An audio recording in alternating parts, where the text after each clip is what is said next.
The rain tapped against the windshield in soft, steady rhythms as Amelia gripped the steering wheel of her old sedan. It was late, too late for her to still be working, but bills didn't wait, and her little daughter asleep at home depended on every cent she could make. She had been driving for a ride service for months now, picking up strangers night after night, navigating dark streets, and silently hoping that nothing dangerous ever happened. Her heart was tired, but her will was strong, because single mothers did not have the luxury of giving up.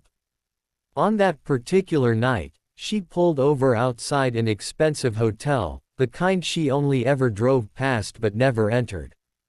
The front entrance was bathed in golden light, and men in suits hurried inside, women in glittering dresses laughing as they linked arms. Amelia felt a pang of distance, a reminder of the world she would never belong to. Yet here she was, summoned to pick up one passenger.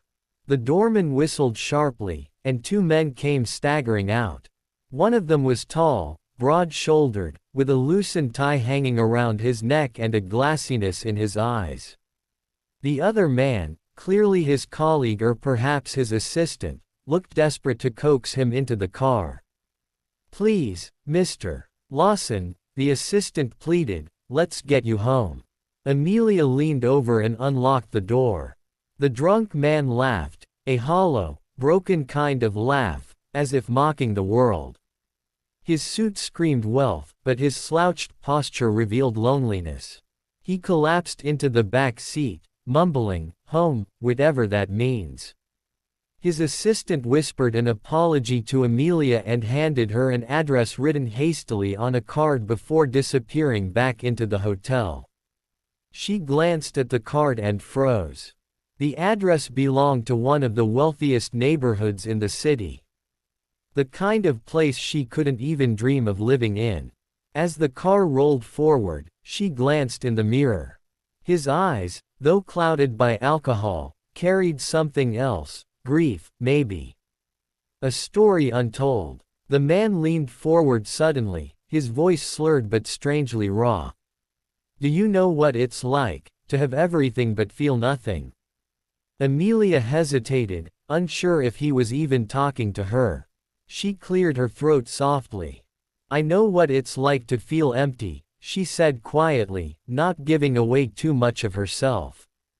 He smirked, though it didn't reach his eyes. "I built an empire, a company worth billions. Everyone wants a piece of me.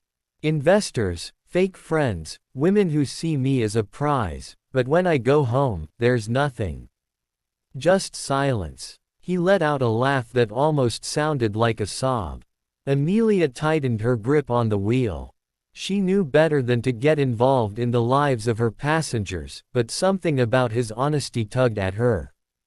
She wanted to tell him she understood loneliness, that she too returned every night to a small apartment where her daughter slept in the next room, and she would lie awake wondering if life would ever get better. But she stayed silent. When they arrived at his mansion, Amelia couldn't hide her awe. The house rose like a palace, gates opening automatically as if bowing to his wealth. Yet, as he stepped out, he looked smaller somehow, as if the house only reminded him of what he lacked. He turned back to her. "What's your name?" "Amelia," she answered softly. He gave a slow nod, his eyes holding hers for a beat too long. "Thank you, Amelia, for not treating me like a trophy." Then, without another word, he walked inside. She drove away, shaking her head. People like him didn't belong in her world, and she didn't belong in his. Or so she thought. The next evening, Amelia was surprised when her app pinged with another ride request, from the same address. She frowned, thinking it must be a mistake, but she accepted. When she pulled up, there he was again, this time sober, dressed neatly, but his expression carried curiosity. "You drove me last night," he said, sliding into the seat. "I remember more than you think. You didn't ask me who I was. You didn't care about my money. That was refreshing. Amelia forced a polite smile. I treat all my passengers the same.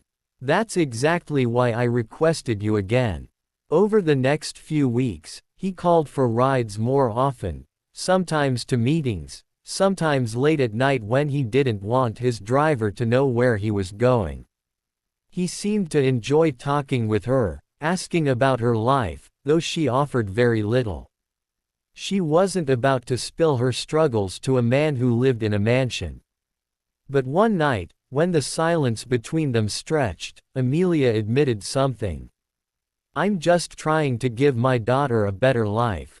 That's why I drive. Every hour I work is a step toward keeping a roof over our heads.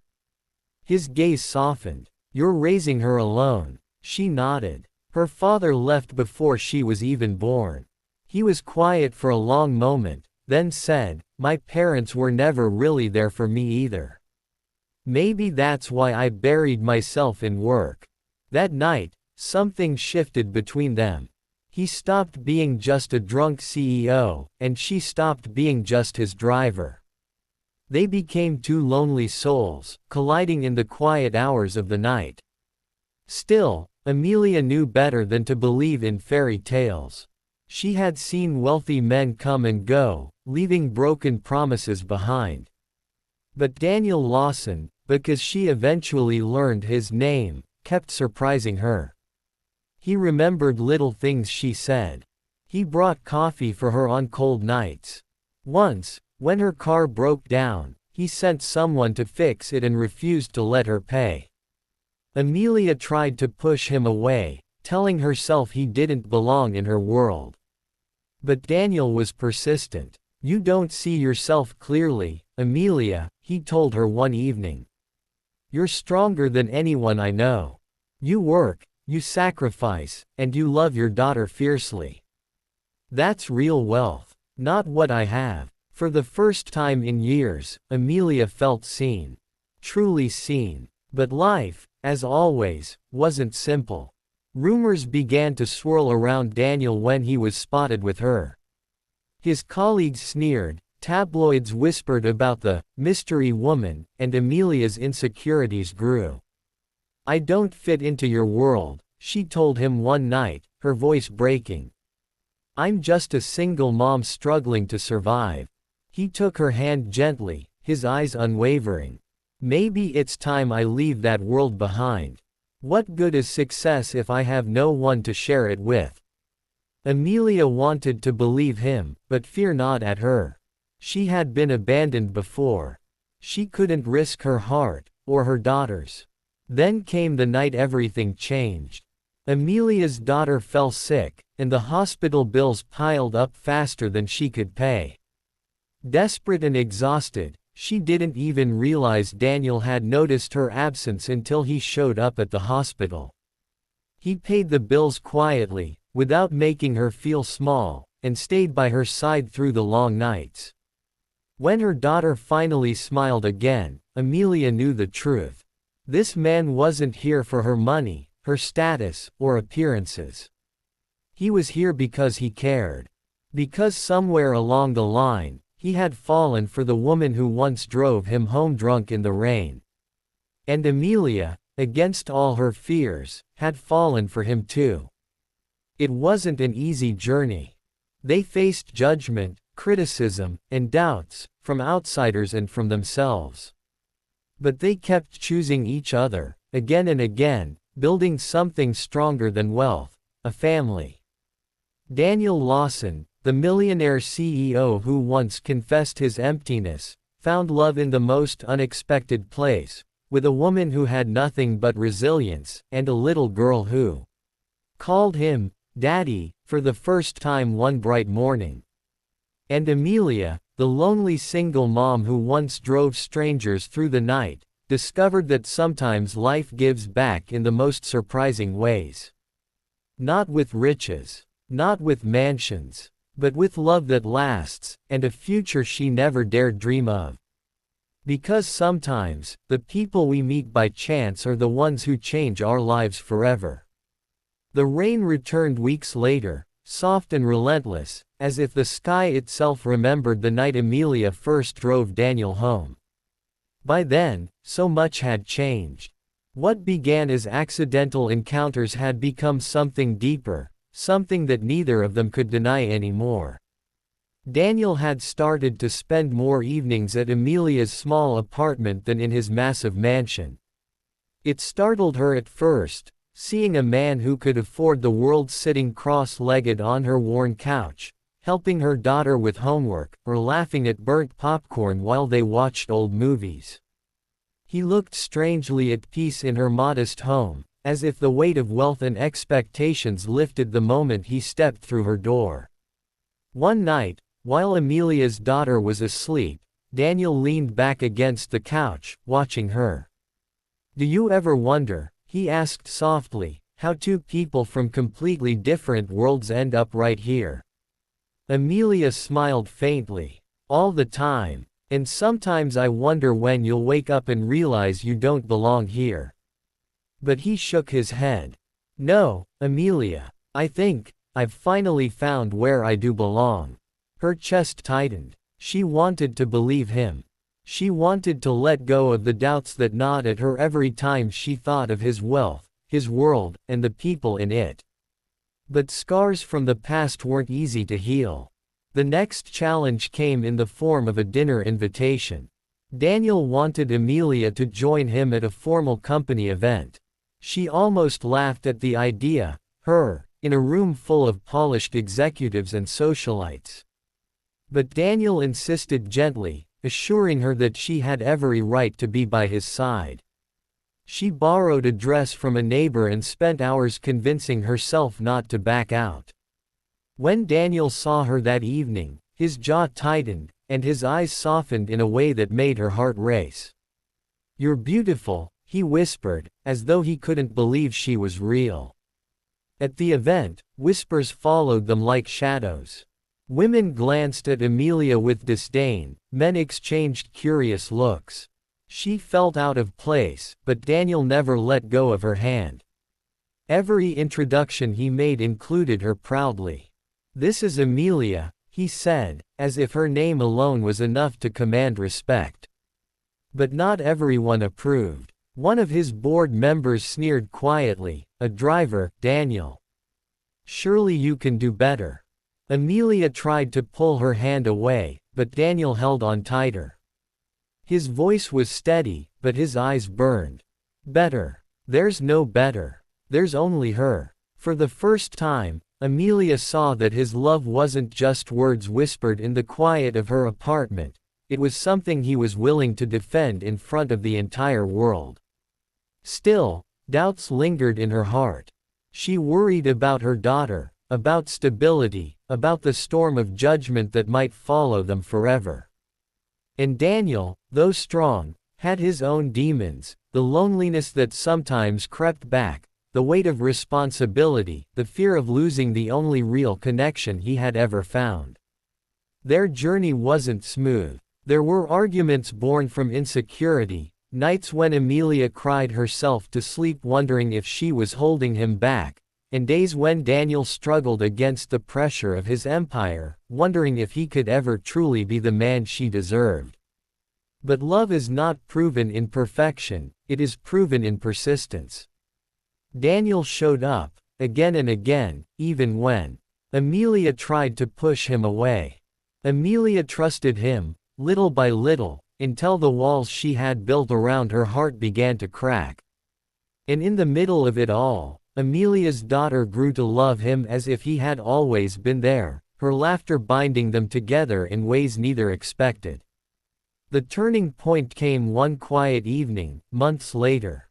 They were sitting on the porch of her small apartment, watching the sun dip below the horizon. Amelia's daughter was chasing bubbles on the lawn, her giggles floating in the air like music. Daniel turned to Amelia, his voice thick with emotion. "You saved me," he whispered.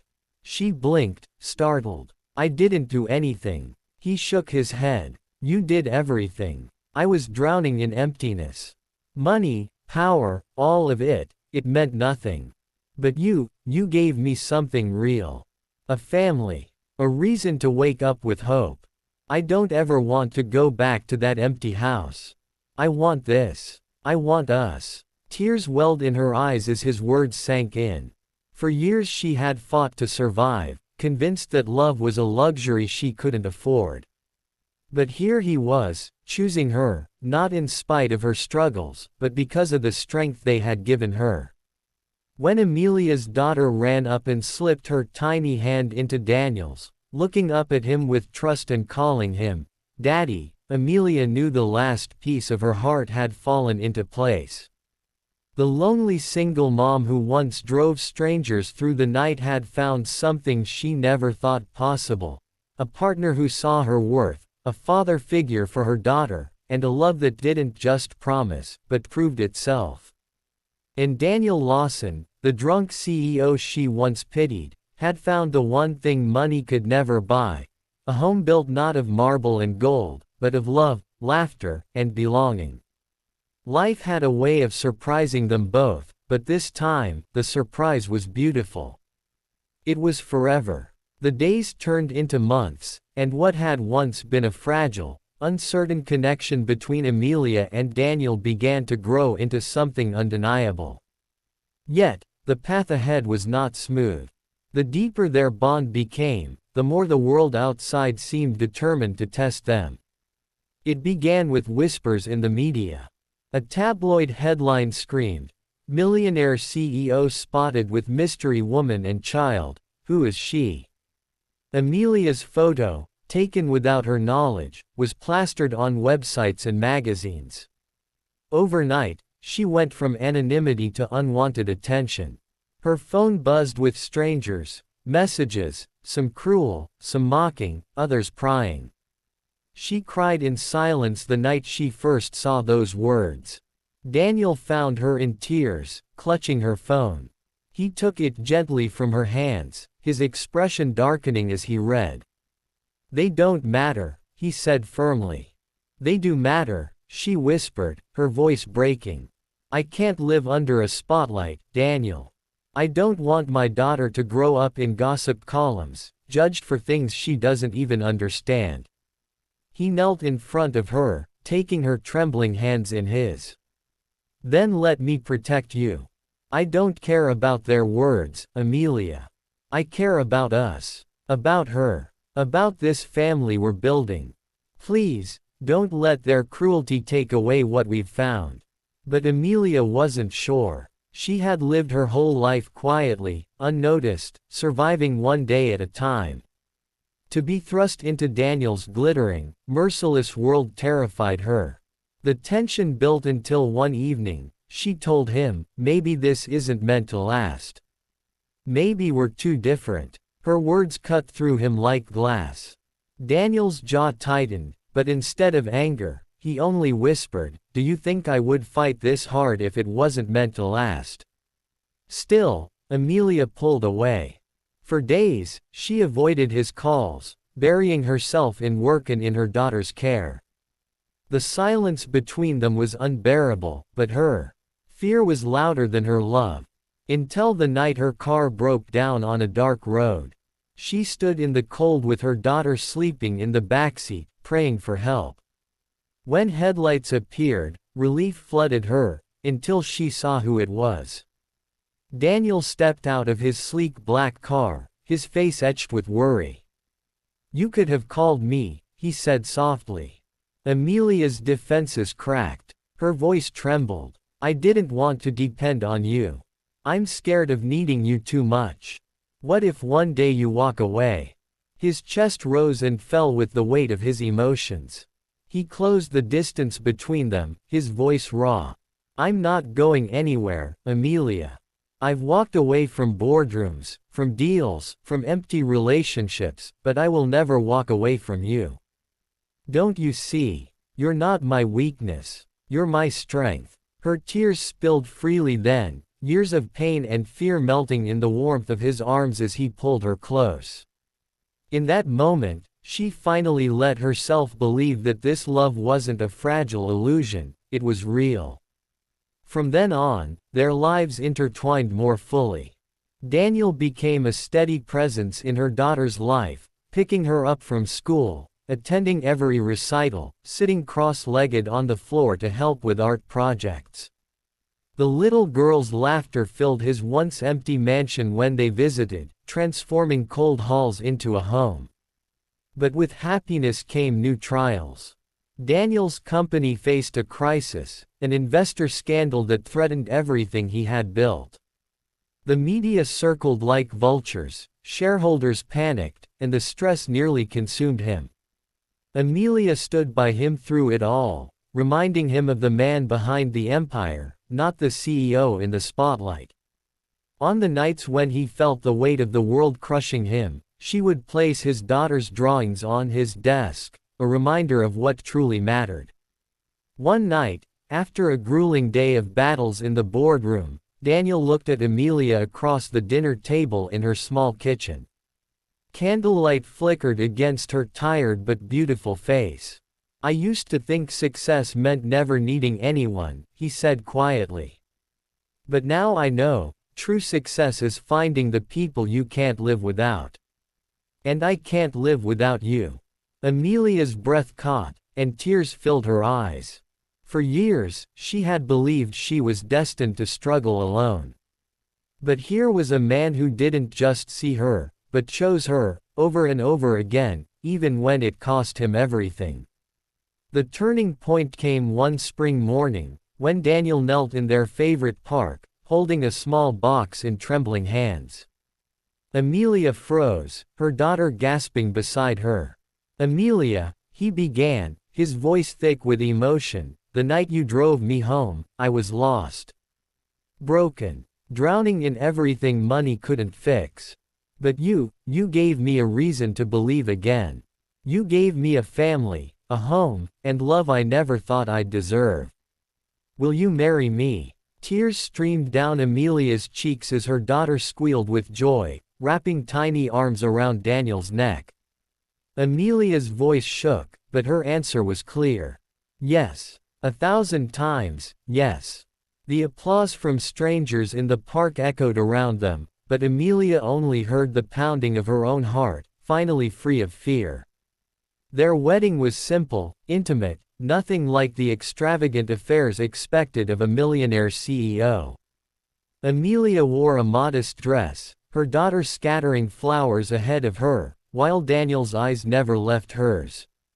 He looked at her not as a trophy, but as his equal, his partner, his home.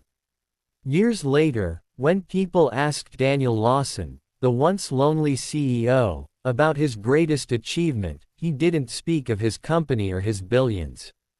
He would smile softly, glance at Amelia and their daughter, and say, "Finding them. That's the only success that matters." And Amelia, the single mom who once drove through stormy nights just to keep the lights on, finally lived the life she had once only dreamed of, not one of riches, but of love, laughter, and belonging. Because sometimes, the most unexpected encounters, the ones we never see coming, are the very ones that change our lives forever.